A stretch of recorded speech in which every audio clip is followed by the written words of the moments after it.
It-tibdiliet li qed jagħmel dan il-gvern f'pajjiżna jippromettu għal futur sabiħ għas-servizzi finanzjarji f'pajjiżna.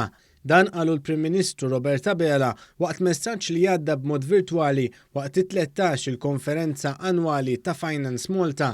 Spjega li qabel Finance Malta f'pajjiżna ma kienx hawn distinzjoni bejn l-isforzi sabiex jinġibu l-operaturi tas-servizzi finanzjarji f'pajjiżna u l-isforzi sabiex dawn ikunu regolarizzati.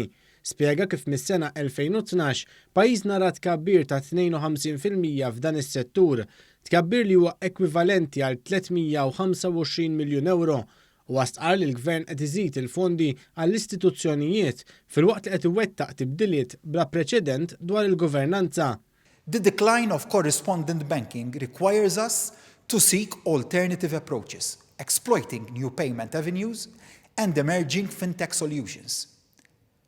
We have to up our game in terms of regulatory oversight, which is why we are increasing so dramatically the budgets of our institutions and carrying out unprecedented governance changes. Dwar il-pressjoni sabiex is-sistema ta' intaxxar tkun waħda komuni bejn il-membri stati tal-Unjoni Ewropea, il-Prim Ministru Robert Abela spjega kif it-taxxa għandha tibqa' tkun deċiża mill-pajjiż fuq livell nazzjonali. On tax, we will remain firm, cooperating with other jurisdictions, but continuing to make the point that taxation needs to be organized on a national level as best suited to our circumstances.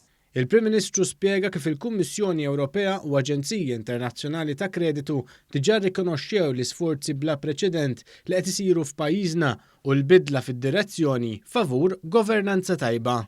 The European Commission has a number of times formally communicated its approval of the changes we are enacting.